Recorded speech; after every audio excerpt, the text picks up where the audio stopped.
যেই ব্যক্তি প্রতিদিন 11 বার বলবে লা হাওলা ওয়ালা কুওয়াতা ইল্লা বিল্লাহিল আলিয়্যিল আযীম, আস্তাগফিরুল্লাহাল্লাযী লা ইলাহা ইল্লা হুয়াল হাইয়ুল কাইয়্যুম ওয়া আতুবু ইলাইহি, লা হাওলা ওয়ালা কুওয়াতা ইল্লা বিল্লাহিল আলিয়্যিল আযীম।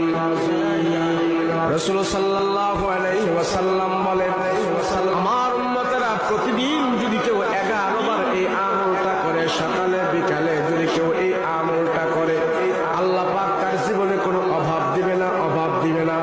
আল্লাহ রাসূল বলেন, তোমার অভাব যদি থেকেও থাকে, আল্লাহ তোমার অভাব দূর করে। যেই ব্যক্তি প্রতিদিন 11 বার